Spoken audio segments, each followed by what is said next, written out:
सर्वांनी समोर आले दादा. आपण पण सर्वांनी पोलीस बांधवांनी सुद्धा मदत सर्व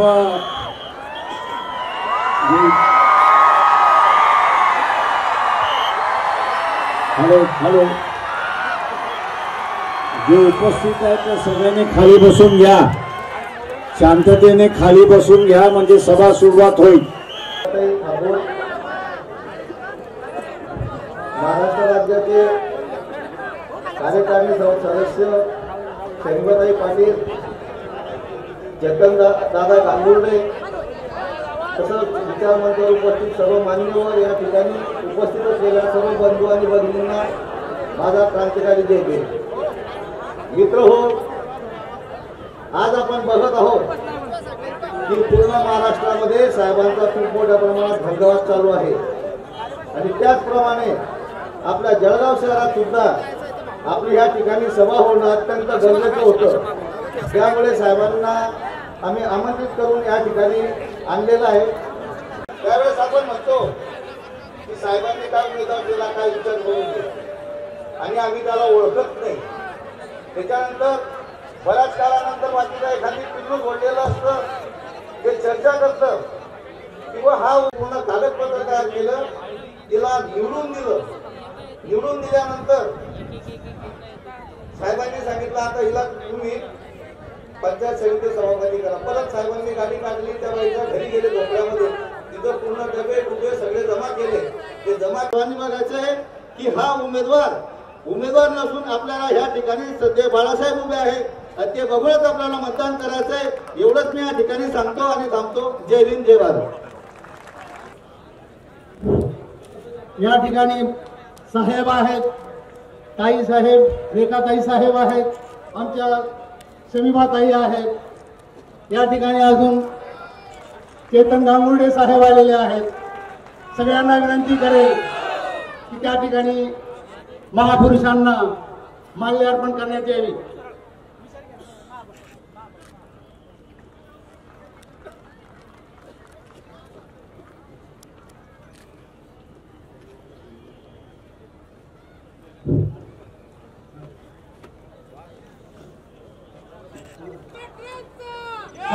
शिवाजी महाराज बंजारा समाजाचे सोंबेचे लोक, सोंबेचे फक्त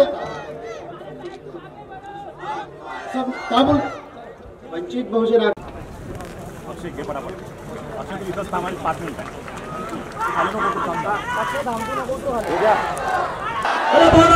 आंबेडकर आगे बढ़ो. अजून जोराने आवाज. बाळासाहेब आंबेडकर आगे बढ़ो. वंचित बहुजन आघाडीचा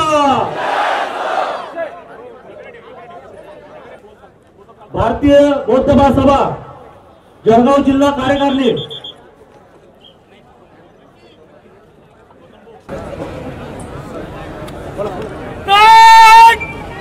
सावधान. या ठिकाणी मानवून देण्यासाठी 40 सैनिक, 10 महिला सैनिक या ठिकाणी उपस्थित आहेत. जय सर. समता शहीद दल जळगाव जिल्हा बटालियन तर्फे आपणास मानधन अनुदान देण्यात आहे. आम्ही त्याची अनुमती चाहतो आहे.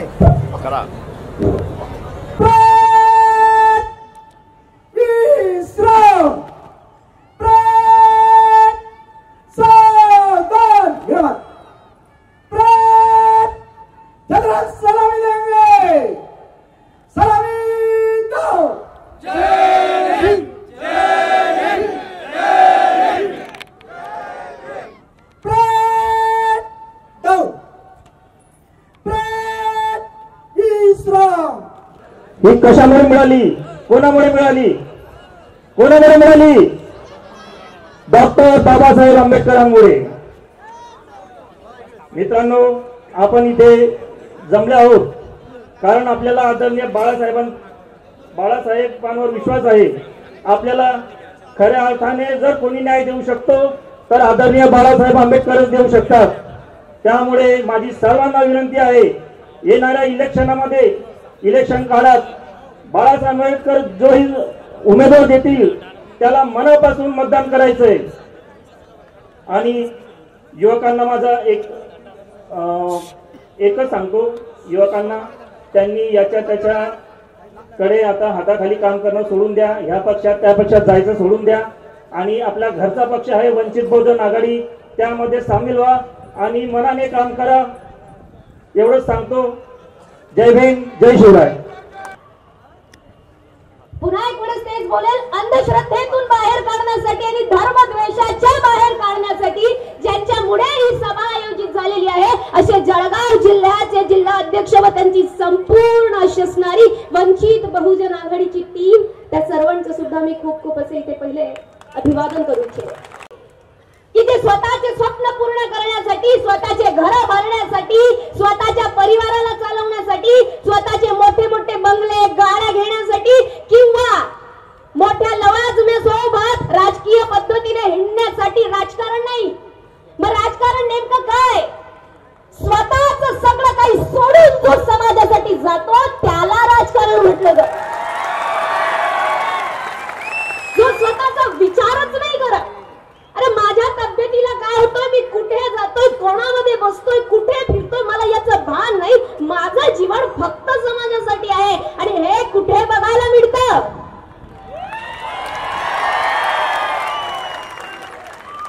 ज्या वेळेस माझ्या आयुष्यामध्ये मला वाटायचं की राजकारण म्हटलं की नेमकं काय, त्यावेळेस हळूहळू मी बाळासाहेबांचा अभ्यास केला, त्यांना बघितलं.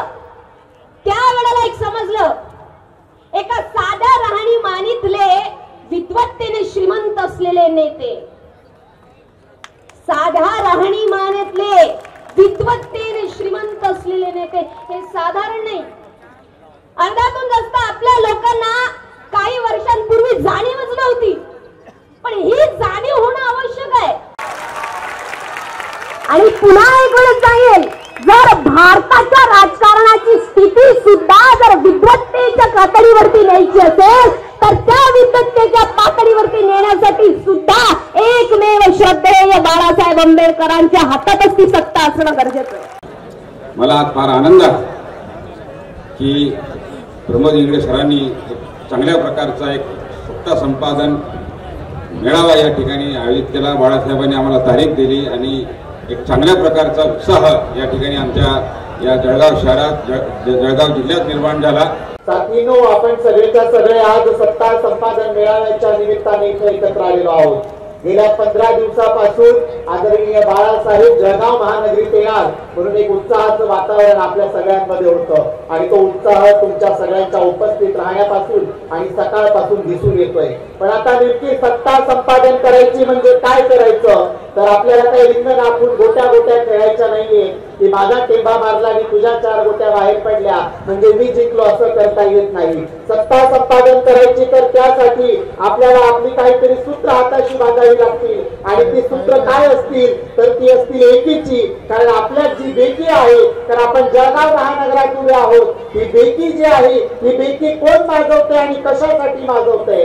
जळगाव जिल्ह्यात आहोत, जळगाव महानगरात आहोत. जळगाव जिल्ह्याच्या 3 टोकाला असलेले 3 भाऊ आणि त्यांच्यासोबत नव्याने आलेल्या 2-3 ताया यांनी मिळून जो काही इथे धिंगाणा घातलाय गेल्या 15 वर्षात, कुणी गिरणेच्या काठाचा आहे, कुणी पूर्णा तापीच्या संगमावरचा आहे आणि एक तिकडं कुठेतरी गुजरातच्या बॉर्डरला राहतो. पण आमच्या या तिघाही भाऊंनी जळगाव जिल्ह्याच्या विकासाचं खत खाली कुठे अडवून ठेवलंय तर स्वतःच्या घरापुरतं आणि स्वतःच्या कमिशन पुरतं. मराठवाड्याच्या बॉर्डरला असलेले एक शहर विकसित होते, इकडे तापी पूर्णेच्या काठाला असलेले एक शहर विकसित होते आणि मग बाकीचा मलिदा जातो कुठे? जळगाव जिल्ह्याचा जळगाव जिल्ह्याचा एकूण आपण मानांक पाहिला तर वैभवशाली आणि समृद्ध असलेला, एका बाजूला सातपुड्याची पर्वतरांगी, तापी, पूर्णा, गिरणा अशा पद्धतीने वाघूर, अशा पद्धतीने समृद्ध असलेलं पाणी, आणि हे पाणी जातं कुठे आणि मग या पाण्यावर विकास नेमका कुणाचा होत आहे, नेमका माती खातं कोण आहे, या सगळ्याचा हिशोब जर विचारायचा असेल तर आम्हाला हाती सत्ता घ्यावी लागेल, आणि सत्ता घेण्यासाठी आम्हाला काय करावं लागेल तर आम्हाला त्यासाठी रणनीती आखावी लागेल. आम आदमी पार्टी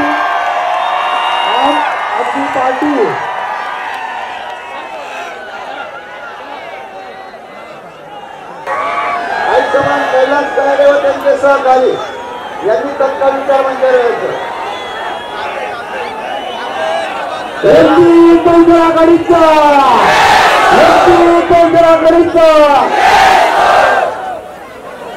सन्माननीय व्यासपीठ उपस्थित बंधूंनो आणि भगिनींनो,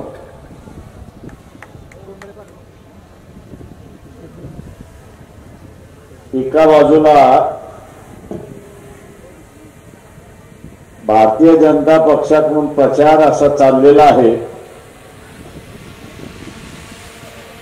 की 2024च्या ज्या लोकसभेच्या निवडणुका आहेत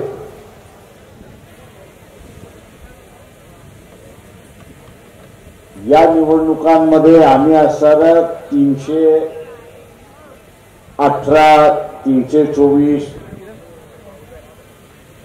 लोकसभेच्या जागा आम्ही जिंकणार म्हणून त्या ठिकाणी घोषणा केली जाते. तो त्यांचा अजेंडा. आपल्याला असणारा महाराष्ट्राचा अजेंडा बघायचा आहे, आणि तो म्हणजे महाराष्ट्रातल्या 48 लोकसभा जागेपैकी किमान 30 लोकसभेच्या जागा या भारतीय जनता पक्षाच्या पदरात पडणार नाही याची दक्षता आपल्याला त्या ठिकाणी घ्यायची. किमान 30.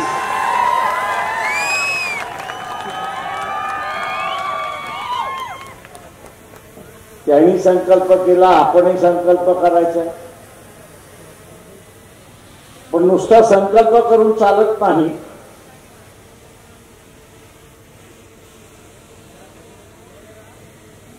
तर इथे आपली बाजू खरी ठरवायची असेल, आपली बाजू जर आपल्याला खरी ठरवायची असेल तर आपण मतदारापर्यंत पोचलं पाहिजे हे लक्षात घ्या.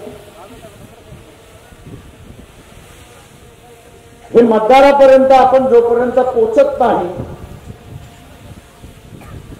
तोपर्यंत आपण केलेली संकल्पना यशस्वी होणार नाही हे लक्षात घ्या.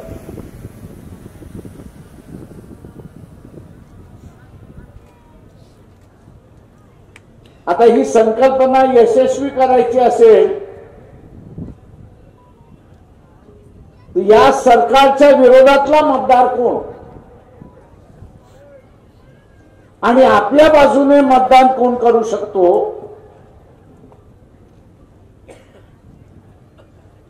याचं पहिल्यांदा आपल्याला आकलन करावं लागणार. इथे सगळ्यात अस्वस्थ किंवा असुरक्षित हा जर कोण असेल तर कंत्राटदारीवरती, सरकारी कंत्राटदारीवरती लागलेला कर्मचारी हे आपण लक्षात घ्या.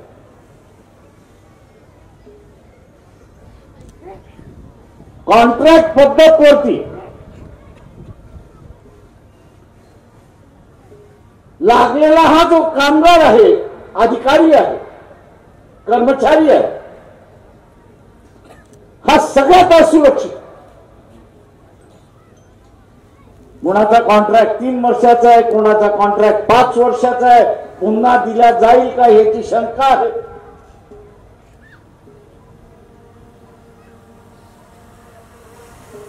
एकदा तिशी ओलांडली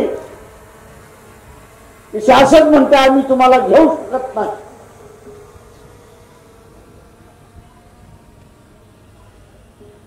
हा जो असुरक्षित कॉन्ट्रॅक्ट पद्धतीने लागलेला कर्मचारी जो आहे त्याला आपण पक्षाच्या भूमिकेमध्ये एक आश्वासन करतो की उद्याची असणारी सत्ता आणि या सत्तेमध्ये जर वंचित बहुजन आघाडी सहभागी असेल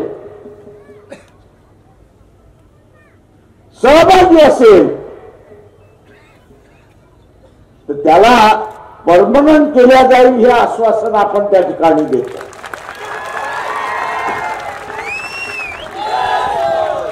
तेव्हा हा जो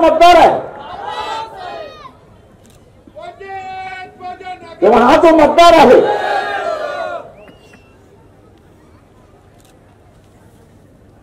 हा जो कर्मचारी आहे याच्यापर्यंत आपण पहिल्यांदा पोचलो आणि त्याला पक्षाची भूमिका आपण समजावून सांगितली. त्याला एकदा पक्षाची भूमिकाला समजली की तू अजून 10-12 जणांना समजवायला सुरुवात करतो हे लक्षात घ्या.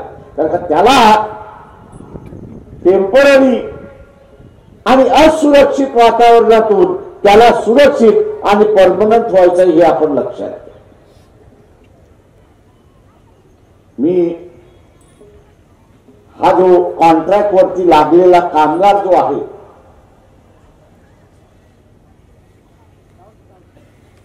हा एका प्रकारचं नव्यानं असणारा मनुस्मृतीचा उल्लेख केला त्याच्यातला एक भाग आहे.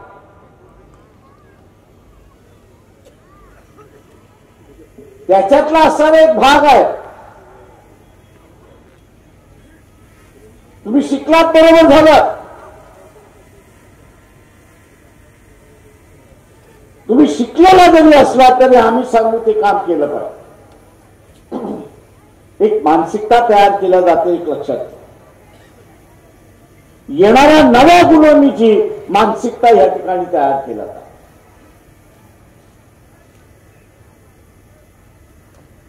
आणि या मानसिकतेला खत पाणी ही कॉन्ट्रॅक्ट पद्धत त्या ठिकाणी टाकते.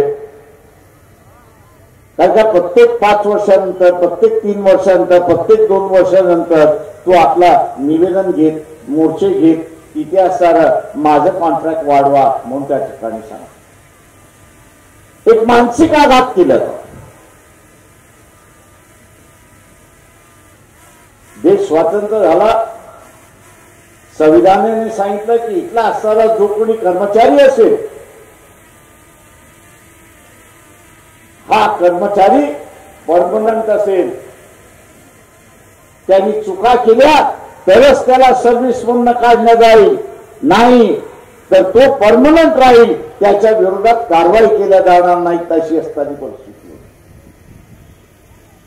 मी एका प्रकारे सुरक्षित व्यवस्थेकडे संविधान घेऊन गेला आणि आता आपण बघत असाल की इथल्या असणाऱ्या कर्मचाऱ्याला असुरक्षित व्यवस्थेमध्ये त्या ठिकाणी घेऊन जायला जात आहे आणि पुन्हा पुन्हा त्याच्यावरती मानसिक आघात केला जातो हे लक्षात.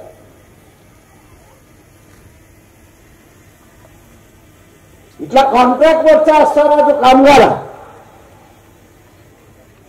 याच्या अगोदर काँग्रेस, एनसीपी आणि इतर पक्षांचं असणारं सरकार आपण त्या ठिकाणी पाहिजे. सध्या असणारं बीजेपी आणि एकनाथ शिंदे यांचं असणारं सरकार आपण पाहतोय. पण हा जो कॉन्ट्रॅक्टवरचा कामगार आहे, कर्मचारी आहे, त्याला परमनंट करण्याच्या गोष्टी होत नाहीत हे आपण लक्षात. कोर्टात गेला तर कदाचित होतं, नाही तर कोर्ट म्हणतं पॉलिसी डिसिजन आहे, आम्ही त्या ठिकाणी घेऊ शकत नाही. मी या सगळ्या कर्मचाऱ्यांना असं आवाहन करतो की आपण वंचितला सत्तेमध्ये बसवा, ही जी नव्याने येणारी कॉन्ट्रॅक्टची जी गुलामी आहे ती आम्ही संपवल्याशिवाय राहणार नाही हे आश्वासन आम्ही आपल्याला सांगितलं.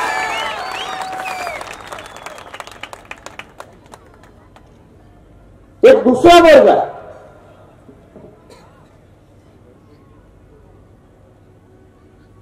की जो इथला असणारा असुरक्षित आहे.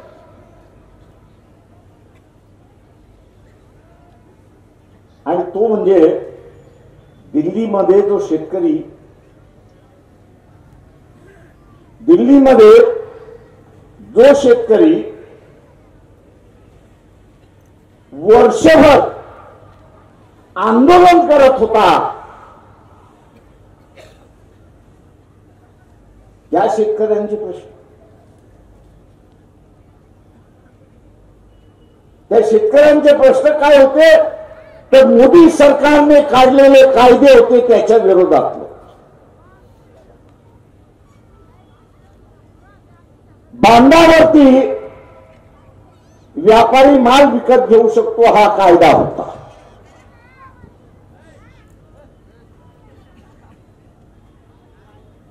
दुसरं होतं की बाजार समित्या ज्या आहेत त्या बरखास्त केल्या जातात. आणि शेतकरी असं म्हणत होता की व्यापाराच्या विरोधात मला लढता येणार नाही, टिकता येणार नाही आणि म्हणून हे केलेले कायदे आपण परत करा. मित्रो,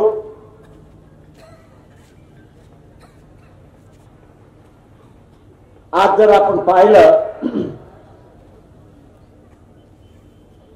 जर आपण या ठिकाणी पाहिलं की केंद्र शासन हमी भाव हे जाहीर करते, पण बाजारामध्ये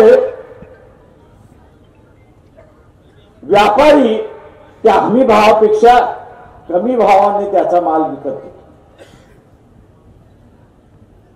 आणि या व्यापाऱ्याने आता असणारा नवा लुटण्याचा मार्ग सुरुवात केला. हमी भावापेक्षा कमी भावाने घेऊन तो एका बाजूला शेतकऱ्यांना लुटतोय आणि दुसऱ्या बाजूला हाच व्यापारी जो शहरामधला ग्राहक आहे, खरेदी करणारा आहे, वर्ग आहे, त्याला तो लुटतोय. आपण एक लक्षात घ्या.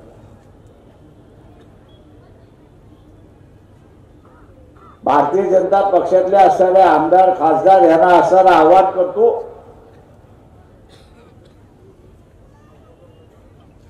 की मध्यंतरी टमाट्याचा तुटवडा लागला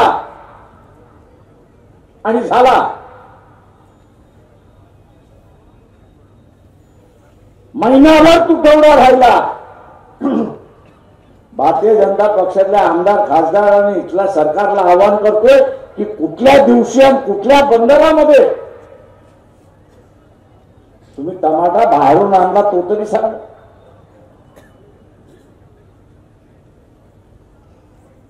तुम्ही टमाटा बाहेरून आला तो तरी सांगा. कुठली बोट आली नाही, कुठला बाहेरून टमाटा आला नाही. हे व्यापाराचं सरकार आहे, हे सर्वसामान्य माणसाचं सरकार नाही. इलेक्शन आलं, फंड पाहिजे आणि मग टमाट्याचा तुटवडा केला आणि महिन्याभरामध्ये या शासनाने 18,000 कोटी सामान्य माणसाचे लुटले हे लक्षात.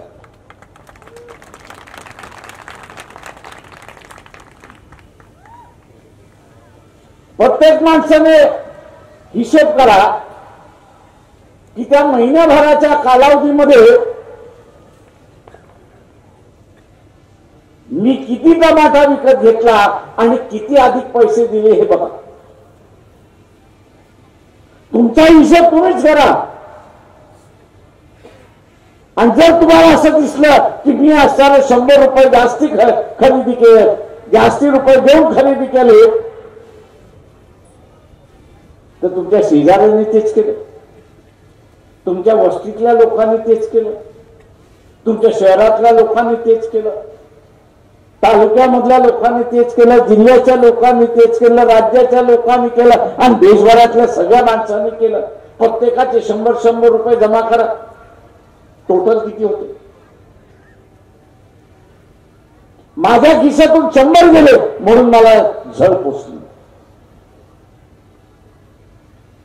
पण प्रत्येकाचे 100 रुपये आपण असावे केले तर या व्यापाऱ्याने टमाटा शॉर्टेज करत, त्याचा तुटवडा करत 18,000 कोटीचा लूट केली आहे हे आपण असताना लक्षात. आणि शासन काय म्हणत होते? तुटवडा आहे तर आम्ही काय करणार? शासन आहेच त्याच्यात आधी की तुटवड्याच्या वेळेस लोकांच्या बाजूने उभं राहिलं पाहिजे, त्यांच्या लूट होणार नाही हे त्यांनी बघितलं पाहिजे. पण हे शासन सरळ लूट होऊ देत होती अशी असताना परिस्थिती. तेव्हा ही लुटारूंचं सरकार, ही नवी लूटची पद्धत आहे. आणि या नव्या लूटच्या पद्धतीला आपल्याला असताना थांबावं लागेल हे लक्षात घ्या. आपल्या लक्षात येत नाही. आपल्याला वाटतं महागाई वाढली, आपल्याला वाटतं तुटवडा झाला.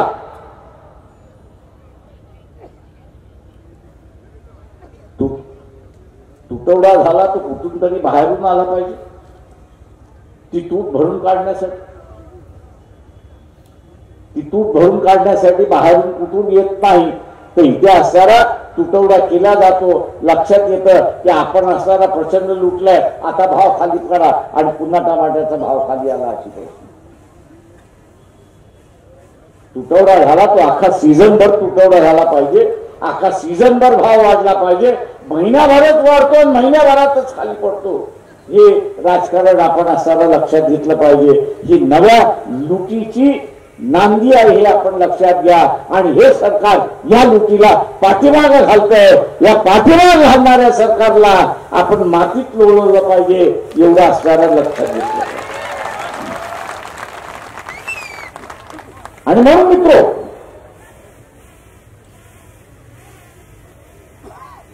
हा जो ग्रामीण भागातला मतदार, शेतीतला मतदार की ज्याचा हमी भावाने माल घेतला जात नाही, हा एक मोठा वर्ग आहे.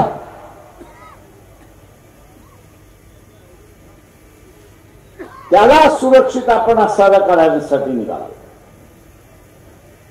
त्याला शासनाने हमी भाव दिलेला आहे, तो तरी किमान त्याला हमी भाव मिळाला पाहिजे. आणि तो मिळवायचा असेल तर इथे बाजार समितीच्या कायद्यामध्ये बदल करावा लागेल. आणि बदल काय करावा लागेल? या साऱ्या बाजार समितीचा सभापती आणि डायरेक्टर याला जबाबदार धरायला लागेल की त्या साऱ्या शासनाने दिलेल्या हमी भावापेक्षा तू स्वस्त रीत्याने विकत घेतलास आणि ते होल दिलं तर हे डायरेक्टर आणि सभापती जे आहेत हे स्वतःहून जबाबदार राहतील. आणि नुसती जबाबदारी नाही तर फसवणुकीमध्ये सहभागी झालेला आहात म्हणून तुमच्यावरती फौजदारी गुन्हा सुद्धा दाखल केला जाईल. फौजदारीचं नाव घेतलं की सगळेजण घाबरतात. आणि म्हणून हा फौजदारीचा गुन्हा दाखल करण्याचा कायद्यामधला बदल झाला तर हमी भावाच्या दरामध्ये तिथल्या असणारा शेतीमध्ये पिकेलं जे आहे ते विकत घ्यावं लागेल. आणि शेतकऱ्याला आपण असणारा थोडाफार दिलासा त्या दुकान देऊ शकतो. हा एक नवा वर्ग निर्माण झाला हे आपण लक्षात. उद्याच्या या आपल्या मतदारामध्ये आपण जोपर्यंत जात नाही तोपर्यंत हा मतदार आपल्याला मतदान करणार. नुसतं इथे करून चालणार नाही की असणाऱ्या हे शासन संविधान बदलणार. RSS BJPचा असणारं सरकार शासन बदलणार ही घोषणा माझ्यासारख्याला नवीन नाही किंवा आश्चर्यजनक नाही. ज्या सरदार पटेल यांना लोह पुरुष मानला जातो, त्यात सरदार पटेलाने जबरदस्तीने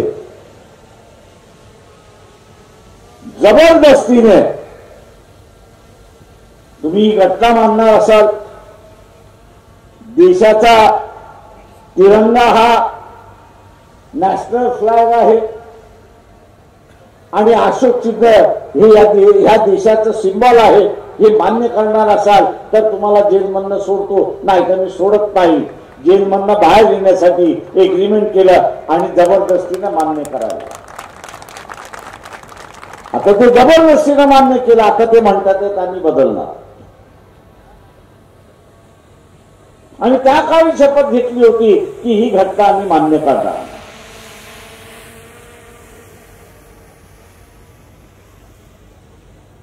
कारण बरोबर, कारण ही घटना वैदिक धर्मावरती आधारित नाही, तर ही घटना पूर्णपणे संतांच्या विचारसरणीवरती मानणारी घटना आहे ही आपण सरळ लक्षात. हा जुना वाद चालला आणि म्हणून उद्याचा असणारा संविधानिक व्यवस्था टिकली पाहिजे. उद्या ही संविधानिक व्यवस्था टिकली पाहिजे, तर या संविधानाच्या बाजूचा असणारा जो आहे तो आपला मतदार आहे आणि त्याच्यापर्यंत आपण असणारा पोहोचलो. राजेशाहीच्या व्यवस्थेमध्ये आलुतेदार असेल, बलुतेदार असेल, इथला ओबीसी असेल, याला चोपदार आणि भालेदार सुद्धा होता येत नव्हता अशी असताना पण त्याला चोपदारी होता येत नव्हता आणि भालेदारी होता येत नव्हतं. अपवाद फक्त शिवाजी महाराजांचा.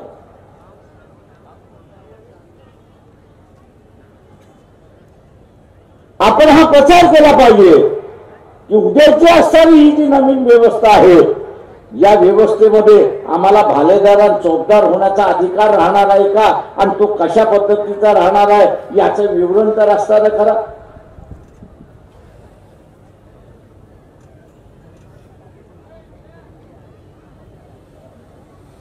आपण जोपर्यंत टार्गेट ओरिएंटेड काम करत नाही तोपर्यंत आपल्याला यश येणार नाही हे आपण सर्व लक्षात घ्या. उद्याची युती होईल की न होईल हे राजकीय पक्ष ठरवणार नाही, तर इथला असणारा रिंग मास्टर नरेंद्र मोदी जो आहे तोच ठरवेल.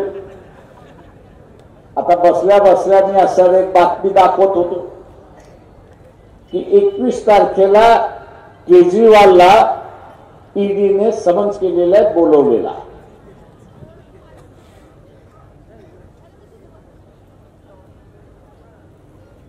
केजरीवालला 21 तारखेला ईडीने बोलवलेला आहे.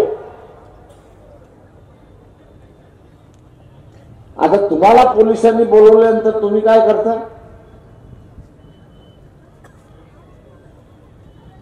तुम्हाला पोलिसांनी बोलवल्यानंतर तुम्ही काय करता? पोलिसाला म्हणता ना बाबा मला सोडून दे, बघ जरा. आता तो उद्या केजरीवाल सुद्धा तेच करेल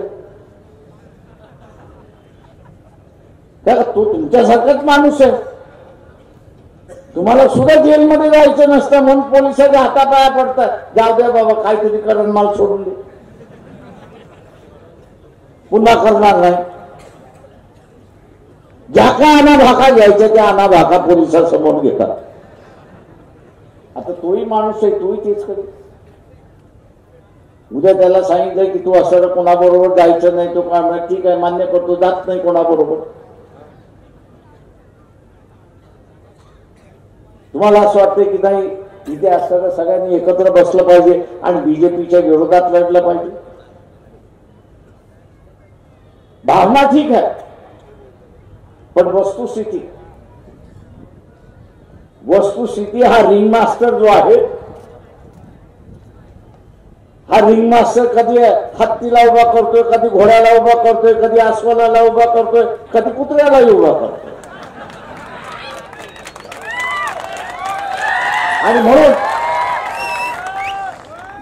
आणि म्हणून या रिंग मास्टरला वाटलं की युती व्हावी, तर युती झाली. या रिंग मास्टरला वाटलं की युती नाही झाली पाहिजे, तर युती होणार नाही. ही असणारी राजकीय परिस्थिती इथल्या रिंग मास्टरने आणून ठेवलेली आहे. आणि म्हणून आपल्याला सुद्धा, मी आज दुपारच्या असणाऱ्या पत्रकार परिषदेमध्ये RSSचे प्रमुख मोहन भागवत जे आहेत त्यांना एक प्रश्न विचारला. उत्तर देतील की नाही याची मला कल्पना नाही, त्यांना उत्तर देण्याची सवय नाहीये. मी अधिकृत सांगतोय, एक शिष्टमंडळ त्यांना असं निवेदन द्यायला गेलं. ते जिथे जाणार होते तिथे असणाऱ्या सगळ्यांना भेटलं आणि सांगितलं की आम्हाला आमचं निवेदन द्यायचं आहे. त्यांनी पोलिसाला सांगितलं की आम्हाला निवेदन द्यायचंय, का त्यांना ब्लॅक कॅट सिक्युरिटी आहे. निरोप असा आला की RSSने आतापर्यंत कधीही निवेदन कोणाचं स्वीकारलेलं नाही. ते म्हटले अपवाद करा, आमचं स्वीकारा. ते म्हटले आमची संस्कृती नाही की इथे निवेदन स्वीकार. तर मी मोहन भागवतांना विचारतोय की तुमची आणि नरेंद्र मोदी वर्षभरात भेट झाली का याचा खुलासा करा. त्याला 2 हिटलर आहेत. एक संघटनेतला हिटलर आहे आणि दुसरा लोकशाहीतला हिटलर आहे. त्या आम्हाला या 2 हिटलरांची भेट झाली आहे का याची माहिती पाहिजे.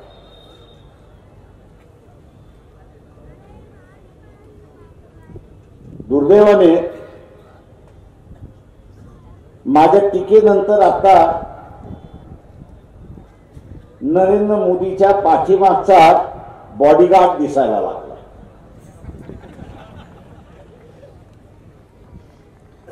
त्याचा मीच म्हणत होतो की नरेंद्र मोदी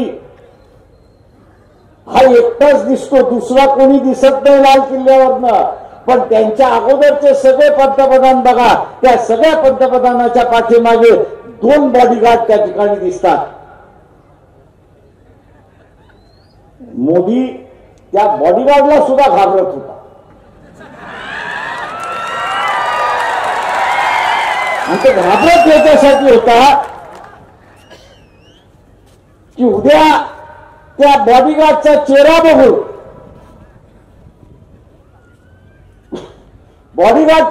बघून, लोकांनी ही चर्चा केली की मोदीपेक्षा बॉडीगार्ड चांगला आहे.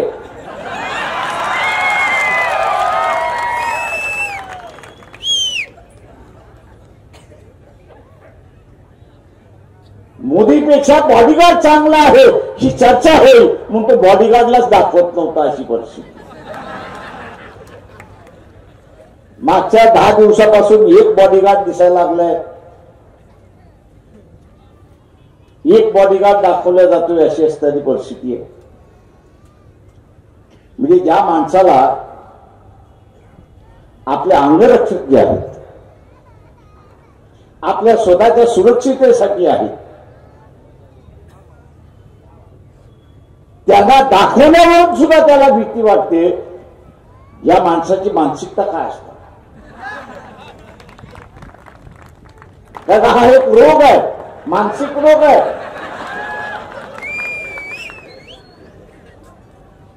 आणि म्हणून मित्र,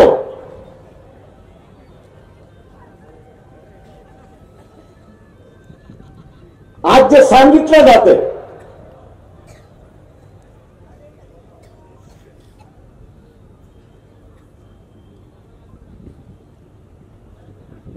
की मोदींशिवाय पर्याय नाही,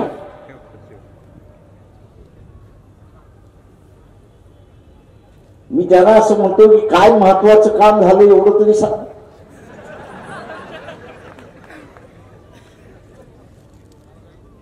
नाहीतर मध्यंतरी अमेरिकेचे राष्ट्रपती आले होते जो बायडन, त्या दोघांची प्रेस कॉन्फरन्स चालली होती. तुम्ही सगळ्यांनी टीव्ही वरती पाहिलं असेल. मोदीच्या हातामध्ये ग्लास होता की नव्हता? त्या ग्लासचा असताना संकेत असतात. संकेत काय असते की तुम्ही दारू पिणार असाल तर ह्या ग्लासमध्ये असत, या हातामध्ये ग्लास असतो. आणि तुम्ही दारू पिणार नसाल तर तुमचा ग्लास या हातामध्ये असतो. मोदीने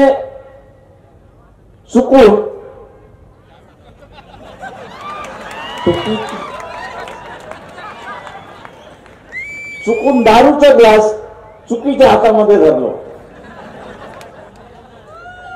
आणि ती सगळी प्रेस कॉन्फरन्स जगामध्ये चालली होती. म्हणून मोदीची बदनामी होईल की मोदी दारू पितात म्हणून बदनामी होईल, या काळजीपोटी ते बायडनने सांगितलं की मोदीजी आपला ग्लास जो आहे तो चुकीच्या हातामधला आहे, तो बदला. आता ते संभाषण इंग्रजीमध्ये होतं.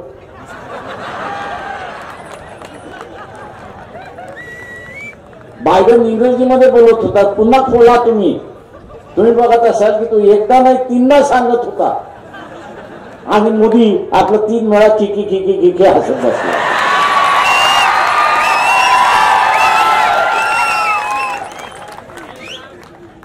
मी माझ्या मनातलं नाही सांगत आहे. तुम्ही आजही गेला तर तुम्हाला असणारा युट्यूब वरती तो सीन दिसेल.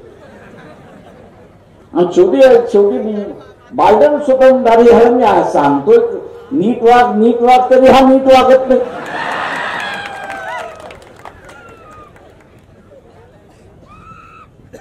आता असा तीर मारणारा इथल्या असणाऱ्या बीजेपीच्या कार्यकर्त्याला पंतप्रधान पाहिजे असेल तर माझ्या अंदाजाने देशाचं लखलाट झाला असंच मी त्या ठिकाणी मानणार. आणि म्हणून मित्रो,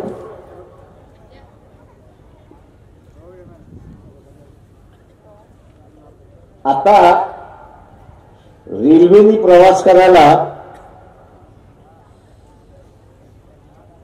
10-15 दिवस अगोदर तिकीट काढावं लागतं. तेही कन्फर्म होईल की नाही हेही माहिती नाही. पुन्हा कधीतरी त्याचा असणारा समाचार घेईल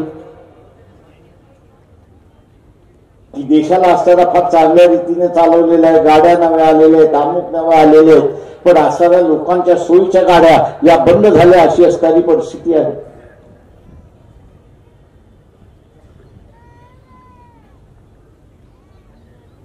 एक प्रचार फार जोरात चाललेला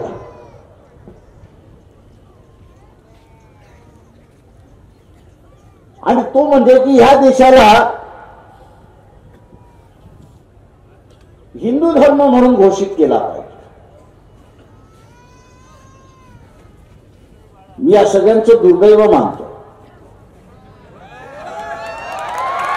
मी दुर्दैव ह्याच्यासाठी मानतोय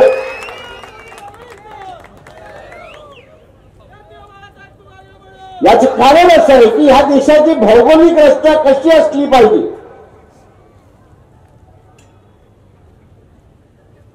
याचा त्या काळचा असणारा विचार फक्त बाबासाहेबांनी केला.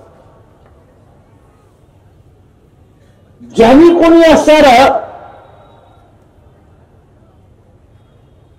थॉट्स ऑन पाकिस्तान हे पुस्तक जर वाचलं असेल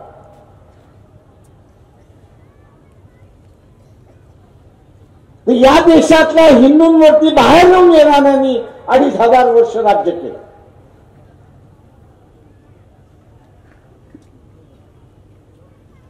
मोगलांनी केलं, ख्रिश्चनांनी केलं, फारसीनी केलं.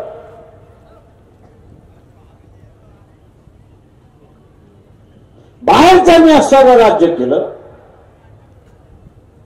उद्याच्या असणाऱ्या कालावधीमध्ये बाहेरच्यांनी भारतीयांवरती राज्य करू नये, इथल्या हिंदूंवरती राज्य करू नये. म्हणून त्यांनी मुस्लिम इलाका जो होता याचं एक वेगळं राज्य होतं आणि टू नेशन थेअरी त्यांनी त्या ठिकाणी मांडली.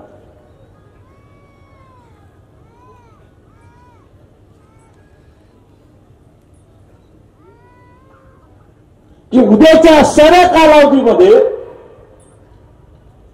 भारतीयांवरती बाहेरच्यांनी येऊन राज्य करू नये आणि मग सीमा कुठे असावी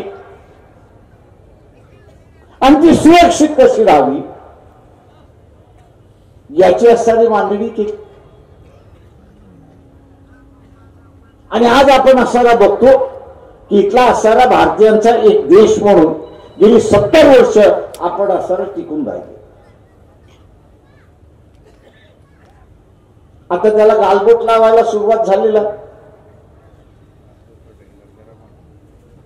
याच 24 तारखेला याच जळगावमध्ये हिंदू जागरण समितीचा असणारा प्रचाराचा मोहीम उघडणार.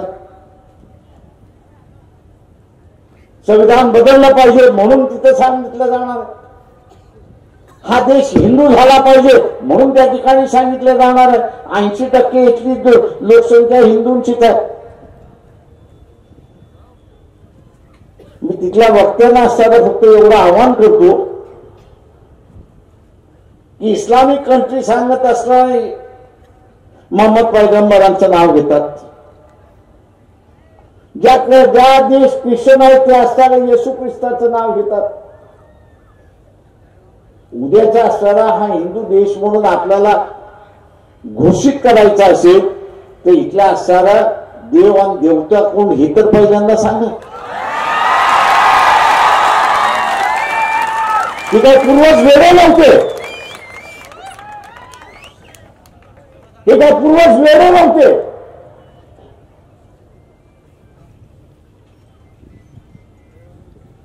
की त्यांनी या देशामध्ये धर्म पाळायला सगळ्यांना अधिकार होता.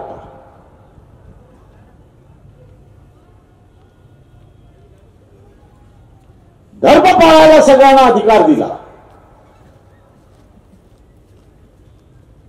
मी मगाशी ज्याचा उल्लेख केला संतांची विचारसरणी ही समतावादी विचारसरणी आणि वैदिक धर्माची विचारसरणी ही असणारी विषमतावादी विचारसरणी.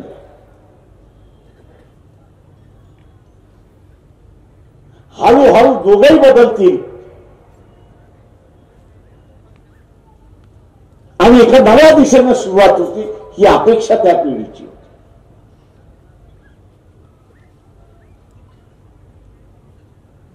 मी मध्यंतरी असताना म्हणालो होतो RSS वाल्यांना म्हणालो होतो की तुमचं असं हे जे कल्चरल नॅशनलिझम आहे सांस्कृतिक राष्ट्रवाद असं म्हणतात. या स्टेजवरती आम्ही वाद घालतो आणि लोकांना निर्णय करू द्या त्याला सांस्कृतिक राष्ट्रवाद पाहिजे की भौगोलिक राष्ट्रवाद पाहिजे याचा निर्णय त्यांना असणारा करू. मित्रो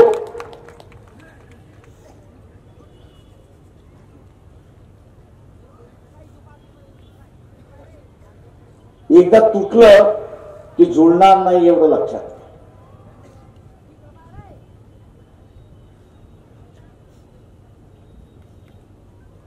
रामायण महाभारताची सिरीज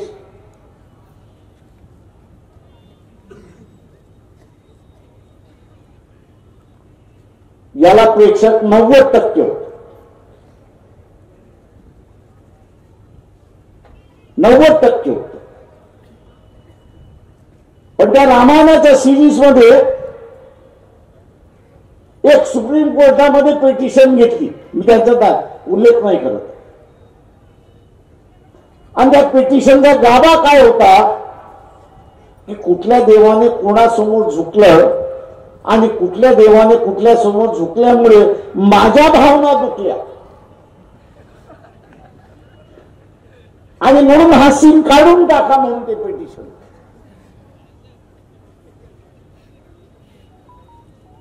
कसं बसं करून ते पिटिशन तिथला असणारा रफा दफा काढण्यात आला. पण गाभा आपण लक्षात घ्या,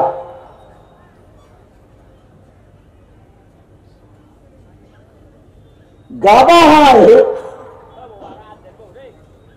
की प्रत्येक जण हा कुठल्या नाही कुठल्या तरी देवाला मानतो आणि त्याला तो असणारं प्रमाण मानतो. कदाचित तो एक असेल अनेक असेल. आणि म्हणून मी असताना म्हटलं की उद्याच्या असणाऱ्या 24 तारखेच्या ह्याच्यामध्ये तुमचा प्रमुख हे तर ठरवा. तुम्ही नाही ठरवला तर उद्या तो ठरवण्याचा वेळ येणारच. हा म्हणणार तो म्हणणार तो म्हणणार तो, पुन्हा भांडणं सुरुवात झाली. गुलामीची या देशातली जी कारणं आहेत ती विभक्तपणाची असणारी कारणं आहेत.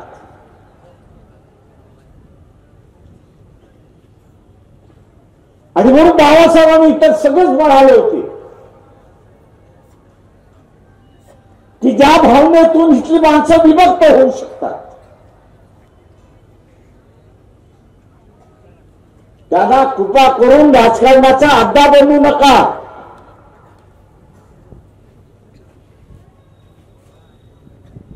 आज आपल्याला दिसते की ज्याच्यावरती एकमत होऊ शकत नाही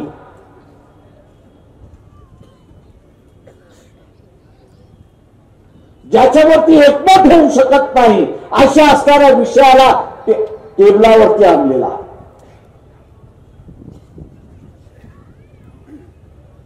एकमत झालं नाही तर भांडणं आहेत, भांडणं झाली की भेगा आहेत,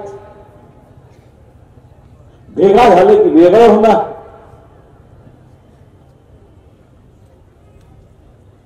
हा इशारा. आणि म्हणून मी असं तमाम जनतेला आवाहन करतो की ज्याच्यावरती आपलं एकमत होऊ शकत नाही तो आपण चर्चेला घेताच कामा.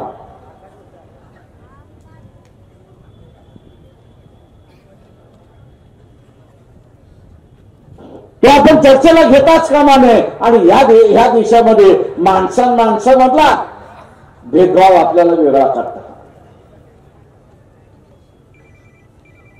इथं सगळ्या हिंदूंना एकत्र करायचं असेल तर आपण काय वापरतो? एक तर पाकिस्तान तरी वापरतो, नाही तर अँटी मुस्लिम हे तरी आपण वापरतो. इथल्या सर्व हिंदूंना एकत्र करायचं असेल तर पाकिस्तान तरी वापरतो, नाही तर अँटी मुस्लिम आपण असताना वापरतो. इथल्या सगळ्या सवर्णांना एकत्र करायचं असेल तर अँटी रिझर्वेशन आपण असताना त्या ठिकाणी वापरतो.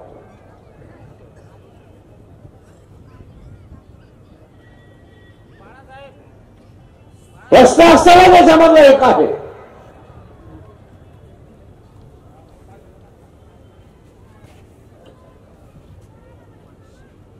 की आम्ही एकत्र येतोय कशावरती? बेरजेवरती एकत्र येत नाही आहोत तर आम्ही वजाबाकीवरती एकत्र येत आहोत अशी परिस्थिती.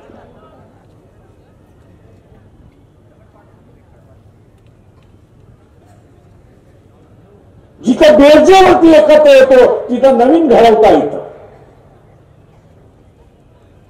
पण जिथे वजाबाकी आहे तिथे फूट अशी असणारी परिस्थिती.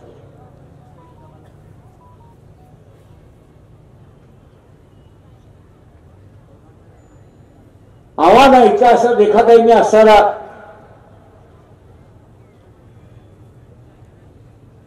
नॉर्थ ईस्ट मधल्या कुकी आणि मैथी या 2 ट्राईब्स मधल्या असणाऱ्या भांडणाचा उल्लेख केला.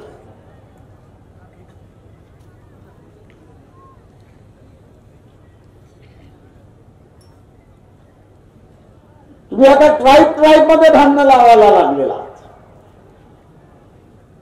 दुर्दैवाने इथला असणारा खडसेने सुद्धा त्याच्यामध्ये असताना हात घातला अशी असणारी परिस्थिती. आदिवासींना धर्म नाही, तो हिंदू आदिवासी असेल किंवा मुस्लिम आदिवासी असेल किंवा ख्रिश्चन आदिवासी असेल, त्याला आरक्षण तो आदिवासी आहे म्हणून त्या ठिकाणी मिळतोय.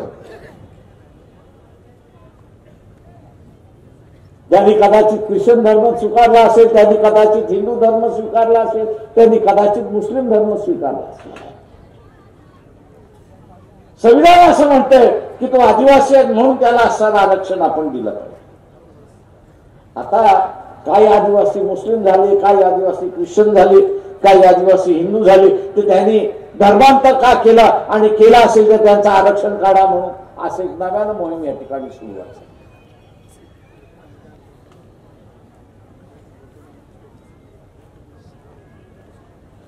मिटवण्याच्या ऐवजी विभक्तपणा कसा वाढेल असंच बघितलं जातं. नाताभाऊ तुम्हाला राज्यकर्ता होतात,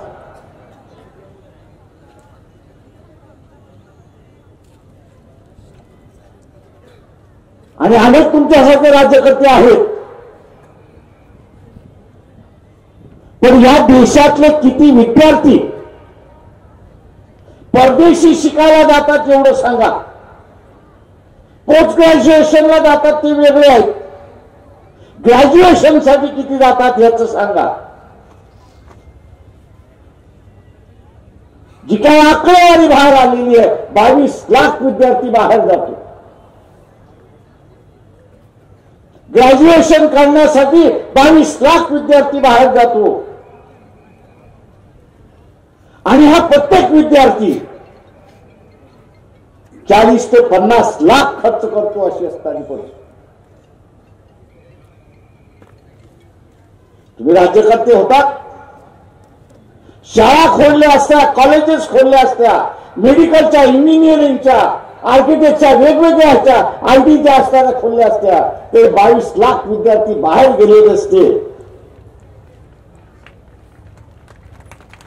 हे 22 लाख विद्यार्थी बाहेर गेलेले असते आणि हे 22 लाख विद्यार्थी इतर शिकत असते, तर तेवढेच प्राध्यापक लागले असते आणि तेवढाच नॉन टीचिंग स्टाफ लागला होता.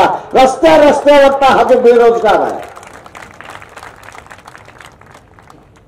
आज रस्त्यावरचा असताना बेरोजगार आहे, कदाचित अर्धा बेरोजगार हा या शाळेमध्ये लागला असता अशी परिस्थिती.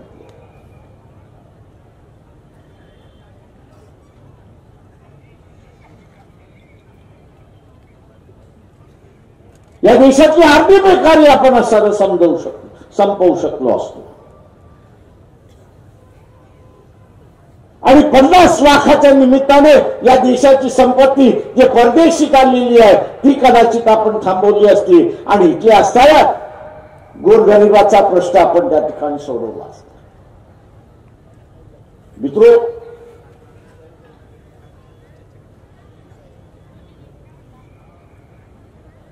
विधानसभा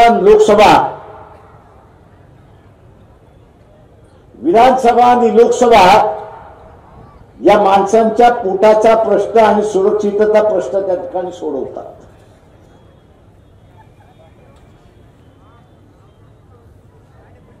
माणसांच्या, लोकांच्या पोटाचा आणि सुरक्षिततेचा प्रश्न त्या ठिकाणी सुटवला जातो, राज्याचा प्रश्न त्या ठिकाणी सुटवला जातो.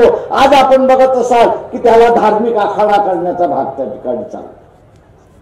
तो धार्मिक आखाडा झाला तर पोटाचा, सुरक्षितेचा आणि नोकरीचा प्रश्न त्या ठिकाणी संपला म्हणून आपण लक्षात घ्या. आणि म्हणून उद्याचीही बेरोजगार, शेतकऱ्यांचं शोषण आणि सुरक्षितेची व्यवस्था ही जर आपल्याला साधायची असेल तर त्याची माणसं आपल्याला त्या ठिकाणी पाठवली पाहिजे. आज पाकिस्तान कंगाल आहे.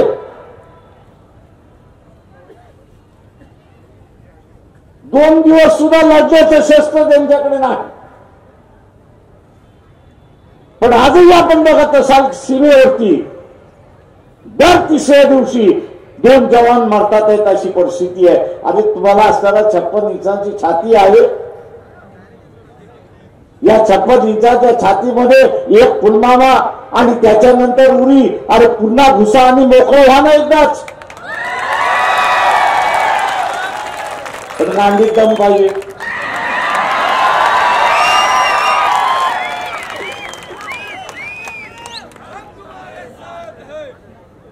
दम पाहिजे. गाठ्या खाऊन चालत नाही. म्हणजे कंगाल पाकिस्तान आहे आज. जगासमोर त्यांनी असणारे घुटणे टेकलेले आहेत. ज्या पाकिस्तानने जगासमोर घुटणे टेकलेले आहेत त्याला तुम्हाला टेकवता येत नाही. कसलं राज्य करताय?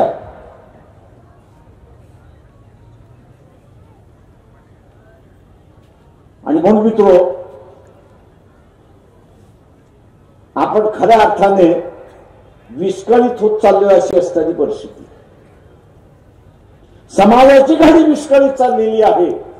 आज एका बाजूला ओबीसी ठाकलाय आणि दुसऱ्या बाजूला मराठा टाक. ओबीसी सरळ सरळ म्हणतोय मी यावेळेस मराठ्याला मतदान देणार नाही. आणि ही कुठली भाषा आणि ही कुठली परिस्थिती? या इलेक्शन मध्ये होणार आहे की 70% 80% ओबीसी हा मराठ्याला मतदान देणार नाही. आपली ही आपण असणारी ही परिस्थिती बघतोय की हाताबाहेर जाता कामा नये.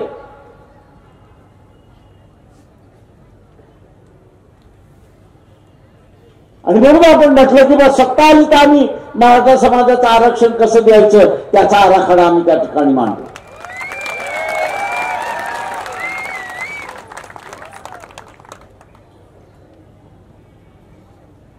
सरकार बैठकावरती बैठका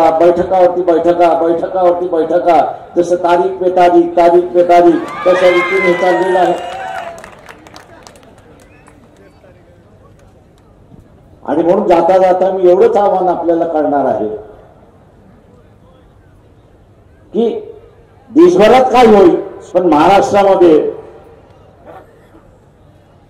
लोकसभेच्या किमान 30 जागा या नॉन बीजेपी पक्षाच्या येतील हे आपण त्या ठिकाणी पाहिलं पाहिजे. आणि ते आपण पाहाल ही अपेक्षा बाळगताना आपली रजा घेतो. जय भीम, जय Bharat. Hello hello hello hello hello साहेबांना जाण्यासाठी कार्यकर्त्यांना विनंती आहे. साहेबांना गाडीच्या बाजूला